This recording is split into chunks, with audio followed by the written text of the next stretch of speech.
మాగంటి గోపీనాథ్ మృతితో ఖాళీ అయిన జూబ్లీహిల్స్ ఉప ఎన్నికల్లో సమయం సమీపించింది. ఇప్పటికే బీఆర్ఎస్ అభ్యర్థిగా మాగంటి గోపీనాథ్ సతీమణి మాగంటి సునీత పేరును బీఆర్ఎస్ అధినేత కేసీఆర్ ప్రకటించి తాము పోటీలో ముందంజలో ఉన్నామని బీఆర్ఎస్ పార్టీ ప్రచారంలో దూసుకుపోతుంది. ఇటు కాంగ్రెస్ పార్టీ అభ్యర్థిగా నవీన్ కుమార్ యాదవ్ను బరిలో దింపాలని టీపీసీసీ ఆలోచిస్తుంది. కాంగ్రెస్ పార్టీ రేవంత్ సర్కార్ అధికారంలో వచ్చి 2 సంవత్సరాలు కూడా కాలేదు. 6 గ్యారంటీలు ఇంకా అమలు చేయలేదు. ఈ తరుణంలో ప్రజలు కాంగ్రెస్ పార్టీని ఆదరిస్తారా అనేది వేచి చూడాల్సిందే.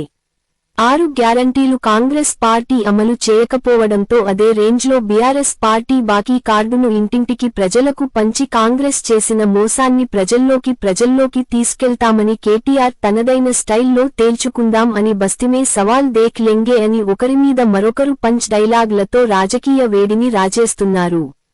ఈ ఎన్నికలు ఇరు పార్టీలకు ఛాలెంజ్గా మారాయి.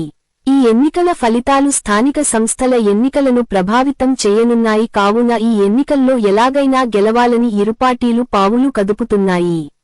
ఈ జూబ్లీహిల్స్ ఉప ఎన్నిక కాంగ్రెస్ పార్టీకి రేవంత్ ప్రభుత్వానికి రెఫరెండం లాగా ఇటు బీఆర్ఎస్ పార్టీకి సెట్టింగ్స్ స్థానాన్ని టీఆర్ఎస్ పట్టును నిలుపుకుంటున్న వేచి చూడాల్సిందే.